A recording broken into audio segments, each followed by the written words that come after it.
बिस्मिल्लाहिर्रहमानिर्रहीम अस्सलाम वालेकुम। Saeed MD CAT MCQ discussion series के लेक्चर 4 में आपको खुशामदीद कहते हैं। हमारा आज टॉपिक ऑफ डिस्कशन है ऑर्बिटल्स। चलते हैं एमसीक्यू डिस्कशन की तरफ।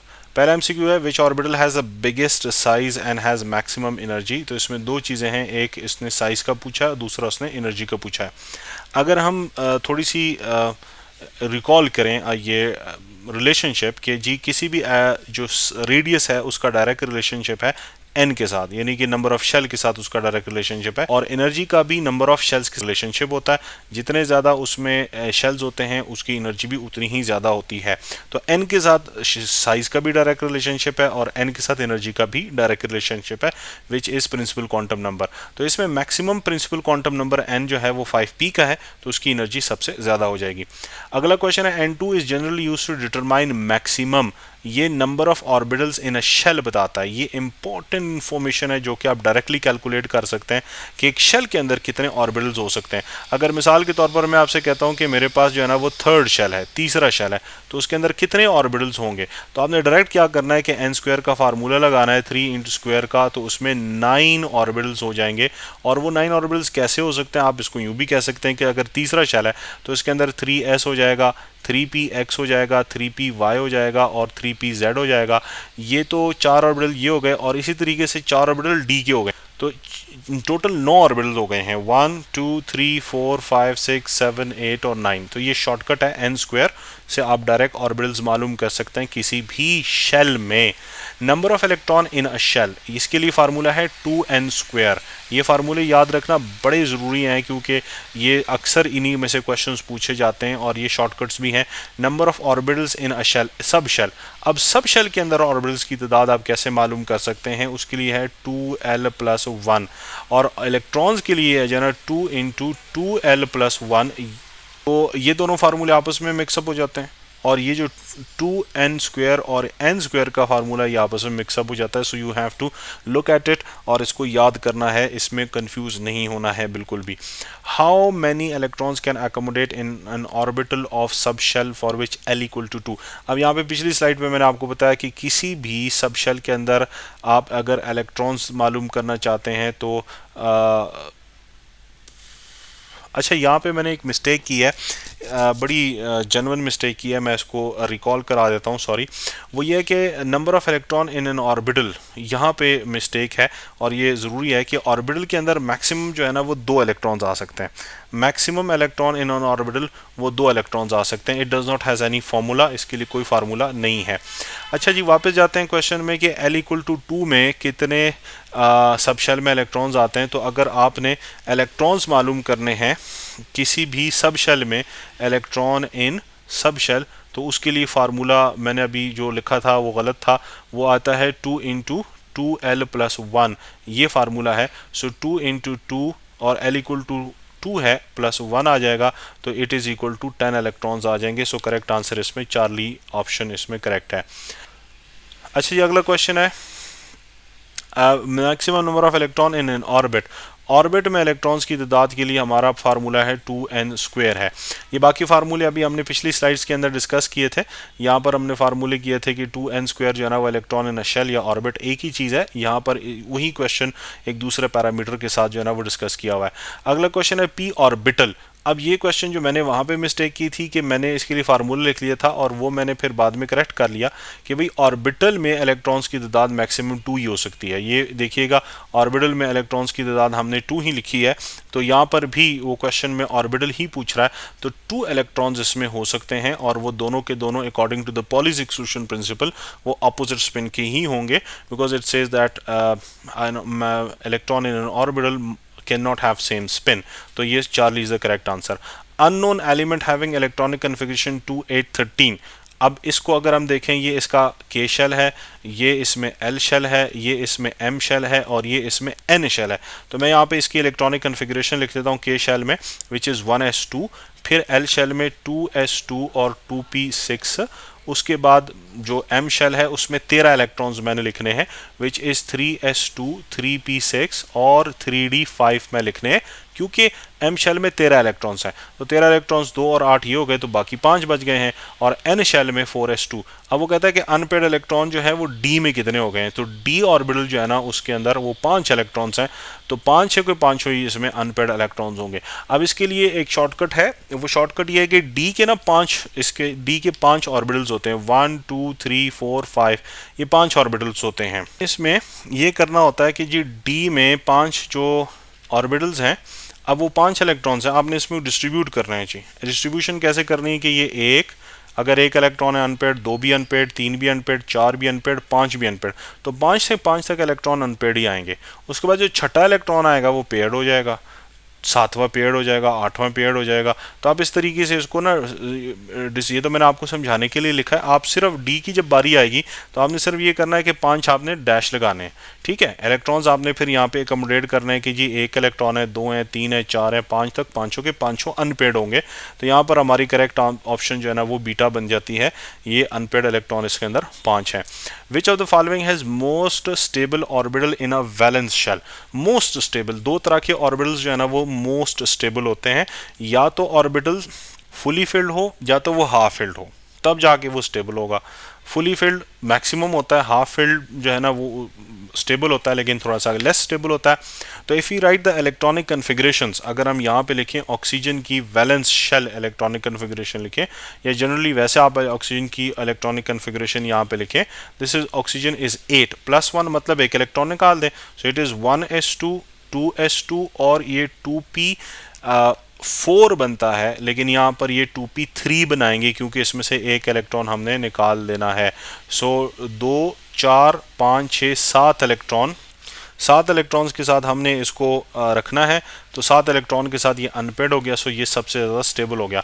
बाकियों की अगर आप इलेक्ट्रॉनिक कन्फिग्रेशन लिखें, नाइट्रोजन इज़ 7 और -1 लिख रहे हैं, तो ये 1s2 2s2 और ये 2p4 हो जाएगा, क्योंकि वैसे तो नाइट्रोजन में 2p3 होता है, -1 मतलब इसने गेन किया, तो ना ये फुली फिल्ड है ना ये हाफ फिल्ड है, तो इसलिए ये लेस स्टेबल हो गया। Alpha is the correct answer. Number of sub shell in sulphur atom, तो इसके लिए for that you need to write electronic configuration of sulphur. तो sulphur is 1s2 2s2 2p6 और 3s2 और 3p4, ये मैंने इलेक्ट्रॉनिक कन्फिग्रेशन लिख ली है। तो अब इसमें वो कहता है कि सब शेल्स की तादाद आप गिने, 1 2 3 4 और ये 5 इसमें सब शेल हैं, तो ये करेक्ट आंसर है। When we distribute electron in calcium atom the shape of valence electron in the last. अब कैल्शियम जो है वो दूसरे ग्रुप से, इसको हल करने के दो मुख्तलिफ तरीके हैं। एक तरीका तो यह कि you have to write the electronic configuration of calcium, और उसके बाद आप देखेंगे कि जो आउटर मोस्ट शेल है वो इसका S है। दूसरा तरीका यह है कि कैल्शियम जो है ना वो S sub shell, S group से बिलोंग करता है, तो उसका आउटर मोस्ट इलेक्ट्रॉन S में होगा, और S सब शेल जो होता है वो स्फेरिकल होता है, so alpha is the correct answer. If L is equal to 1, अब L इज इक्वल टू 1 का क्या मतलब है, डिफरेंट मीनिंग्स हैं। L इज इक्वल टू 0 का मतलब होता है S sub shell, L is equal to 1 का मतलब होता है P sub shell, L is equal to 2 का मतलब होता है D sub shell, L is equal to 3 का मतलब होता है F सब शेल, ठीक है। तो यहाँ पर वो क्वेश्चन में कह रहा है कि L is equal to 1, then orbital in which value of m + 1 0 r, तो ये P सब शेल हो जाएगा, और P सब शेल में ये beta is the correct answer इसका बन जाता है। The letter S, P, D and F are use to represent sub shells. वैसे मैं ये कह दूं कि सब शेल और ऑर्बिटल सेम है, टेक्निकली इनमें कोई डिफरेंस नहीं होता, लेकिन हमारी बुक ने SPDF को सब शेल ही बोला है, जो इसके अंदर फिर फर्दर क्लासिफिकेशन होती है PX, PY, PZ, वो ऑर्बिटल्स हैं। So as per our book SPDF ये सब शेल्स भी हैं और इनको ऑर्बिटल्स भी कहा जाए। मैक्सिमम वैल्यू ऑफ L जो है वो n-1 के बराबर होगी, ठीक है, यानी कि उसकी वैल्यू हमेशा n से 1 डिजिट कम हो जाएगी। तो ये n अगर 3 है तो मैक्सिमम वैल्यू जो है ना वो 2 तक हो सकती है, वो 3 नहीं हो सकती, तो ये चीज़ याद रखनी है। Identify the correct option associated with the shape of p orbital. तो बड़ा आसान सा क्वेश्चन है कि ये s ऑर्बिटल है, ये p ऑर्बिटल हो गया, ये d ऑर्बिटल हो गया, और ये dz² हो गया। यहाँ पर लिखा भी है वैसे इन्होंने d, लेकिन ये dz² हो गया। अगला क्वेश्चन है जी, match list 1 and list 2 and pick the correct matching for the given code. Non-directional nature, S orbital जो है ना वो नॉन डायरेक्शनल होता है, क्योंकि वो स्फेरिकल सिमेट्रिकल होता है। तो उसकी जो नेचर होगी, अगर उसकी शेप को ड्रॉ किया जाए, suppose this is X Y और ये जेड है, तो जो एस ऑर्बिटल होगा वो यू नॉन डायरेक्शनल होगा, यानी वो हर एक डायरेक्शन के ऊपर फैला होता है। तो क्योंकि वो स्फेरिकल सिमेट्रिकल होता है, इसे स्फेरिकल सिमेट्रिकल, तो उसकी खास कोई शेप नहीं होती है। अगला वो कहता है कि application of the Hund's rule. So if you look at this one, Hund's rule ये कहता है कि अगर ऑर्बिटल एम्प्टी हैं तो उसको अलग अलग प्लेस करें, तो ये एप्लीकेशन है। नोडल सरफेस, नोडल मैंने अभी आपको बताया कि जब दो ऑर्बिटल्स के दरमियान में जगह होती है, जैसे हमने पिछली स्लाइड के अंदर देखा कि दो ऑर्बिटल्स के दरमियान में जगह है, उसको जहाँ पे प्रोबेबिलिटी ऑफ फाइंडिंग इलेक्ट्रॉन 5% है, उसको नोडल सरफेस कहते हैं। सो वहाँ पे जीरो इलेक्ट्रॉन डेंसिटी, खैर जीरो तो नहीं होती है, यहाँ पे इन्होंने मिस्टेक कर दी, 5% इलेक्ट्रॉन डेंसिटी होती है। डीजेनरेट ऑर्बिटल्स, वो ऑर्बिटल्स जिनका प्रिंसिपल क्वांटम नंबर और एजिमुथल क्वांटम नंबर सेम होगा, वो डीजेनरेट कहलाते हैं। सो ए जो है वो y के साथ है, सो ए y के साथ हो गया। b जो है वो z के साथ है, ये तो correct answer is this one. c जो है ना वो यहाँ पे मिस्टेक है, c एक्चुअली वो x के साथ है और dw के साथ है, तो correct answer is beta. Consider the following statement atomic orbital, ये हमारा पहले गुजर चुका है, सो इसमें हम डेल्टा ऑप्शन करेक्ट कर चुके थे। Probability of finding electron is never zero, वो ज़ीरो नहीं हो सकती है, वो 5% हो सकती है। अगर आप दो ऑर्बिटल्स ले लें, उनके बीच में जो खाली जगह होती है उसको हम कहते हैं, ये जो खाली जगह है इसको हम कहते हैं नोड कहते हैं, या इसको हम नोडल प्लेन कहते हैं। और यहाँ पर probability of finding electron Sai square जो है वो 5% होती है, ज़ीरो कभी भी नहीं हो सकती, कैन नॉट बी ज़ीरो, ये ज़ीरो नहीं हो सकती, 5% होती है। Loops of D orbital lie between axes, ये भी हमारा क्वेश्चन पहले गुजर चुका है। पहले जो तीन ऑर्बिटल्स हैं वो बिटवीन द एक्सेस होते हैं, बाकी ऑन द एक्सेस होते हैं। Number of completely fill orbital in O-2, if you write electronic configuration O 8 है और -2, मतलब इसमें अब 10 इलेक्ट्रॉन हो गए हैं, ठीक है। 8 इसके अपने, 2 इसने और गेन किए हैं, सो ये हो जाएगा 1s2 2s2 2p जो है वो x 2 हो जाएगा, 2p y 2 हो जाएगा और 2p z भी 2 हो जाएगा। तो 1 2 3 4 5 5 इसके फुली फिल्ड हैं, ठीक है, वो -2 की वजह से। कंसिडर द फॉलोइंग ऑर्बिटल, इसमें आपने बताना है which of the following orbital lie on axis. अभी हमने थोड़ी देर पहले इसके हवाले से बात की कि जो s ऑर्बिटल होता है ये नॉन डायरेक्शनल होता है, नॉन मतलब क्योंकि ये एक स्फेरिकल होता है तो नॉन डायरेक्शनल इसलिए होता है, ठीक है, ये नॉन डायरेक्शनल है।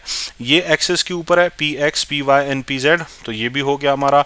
ये डी एक्स वाई ये एक्सिस के बिटवीन है और ये भी एक्सिस के ऊपर है, सो करेक्ट आंसर हमारी ये बनती है, ये बिटवीन एक्सिस है, ठीक है, ये बिटवीन एक्सिस है और ये ऑन एक्सिस है, ये ऑन एक्सिस है। ये हमारा तीसरी बार ये क्वेश्चन आ रहा है।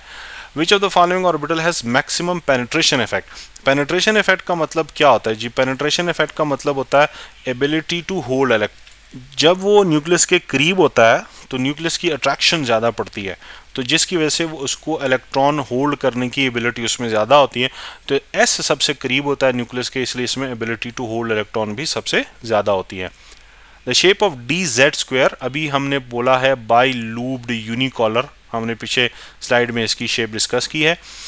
ये शेप है आपके सामने, ये बाई लूप्ड है और ये इसका एक ही कॉलर है। Number of sub shell in sulphur atom हमारा हो चुका है, हम इसके ऊपर अभी भी डिस्कशन कर चुके हैं पिछली स्लाइड के अंदर। ये हमने डिस्कशन इसमें की है कि सब शेल सल्फर के एटम में वो 5 हैं, तो correct answer is delta. Repeated question है। The correct decreasing order of energy, decreasing order ये अगेन की पॉइंट है, मैंने ज़्यादा से कम की तरफ हमने आना है, तो डिक्रीजिंग एनर्जी। तो अच्छा जी, एनर्जी के लिए हमारे पास एक रूल है, वाइज वीजेस रूल है, n+l रूल है ये, ठीक है। हमारे पास टोटल 4 ऑर्बिटल है, एक है जी 5s है, फिर उसके बाद 4s है, उसके बाद 3d है, उसके बाद 3p है। तो अगर हम इसकी एनर्जी कैलकुलेट करें, 5 + 0 it comes to be 5, 4 + 0 it comes to be 4, 3 + 2 it comes to be 5 और 3 + 1 इट कम्स टू बी 4। अच्छा, अब इसमें आप देखें सबसे ज़्यादा एनर्जी जो है ना वी हैव नाउ, वो 5s और 3d की बन रही है, सबसे ज़्यादा एनर्जी इसकी और इसकी दोनों की सेम एनर्जी है। तो इसके लिए फिर रूल ये है कि if they have same n+l value तो फिर उसकी एनर्जी ज़्यादा होगी जिसका प्रिंसिपल क्वांटम नंबर ज़्यादा होगा। तो 5s की एनर्जी सबसे ज़्यादा होगी क्योंकि उसका प्रिंसिपल क्वांटम नंबर सबसे ज़्यादा है। उसके बाद फिर वो 3d की एनर्जी हो गई है। उसके बाद फिर हम 4s और 3p में देखें, अगेन इनकी एनर्जी सेम बन रही है। तो एनर्जी सेम बनेगी तो फिर हमने किसको देखना है, प्रिंसिपल क्वांटम नंबर को। तो 4s का प्रिंसिपल क्वांटम नंबर ज़्यादा है, इसके लिए एनर्जी ज़्यादा होगी, और उसके बाद 3p आता है। So correct answer in this particular case we have beta is the correct answer. अगला क्वेश्चन है which atomic orbital is the biggest size and have maximum energy. ये क्वेश्चन रिपीटेड है, हम डेल्टा आंसर कर चुके हैं। Maximum number of electron that can accommodate an atomic orbital of subshell for which L is equal to 2। ये भी एक repeated question है। L is equal to 2, D sub shell होता है और उसमें 10 इलेक्ट्रॉन आते हैं। खैर वी हैव अ फार्मूला जो कि हम डिस्कस कर चुके हैं ना। कंप्लीटली फिल ऑर्बिटल ऑक्सीजन के अंदर, ये भी अभी हम थोड़ी देर पहले क्वेश्चन कर चुके हैं और उसमें ये 5 was the correct answer, repeated question है। लूब्स ऑफ, ये रिपीटेड क्वेश्चन है, इसमें beta is the correct answer है। The shape of an atomic orbital is denoted by, shape जो है ना वो एजिमुथल क्वांटम नंबर हमें बताता है। एन जो है वो हमें नंबर ऑफ शेल्स बताता है, एल हमें शेप बताता है, एम हमें ओरिएंटेशन बताता है स्पेस के अंदर ऑर्बिटल किस डायरेक्शन में है, ठीक है, और एस जो है वो स्पिन ऑफ इलेक्ट्रॉन के बारे में हमें बताता है। अननोन एलिमेंट, ये भी हम थोड़ी देर पहले ये वाला क्वेश्चन कर चुके हैं और इसमें D5 हमारा सिस्टम आता था, तो अनपेड इलेक्ट्रॉन इसमें 5 है। So these were the end of the question. Thank you. See you in next lecture. Allah Hafiz.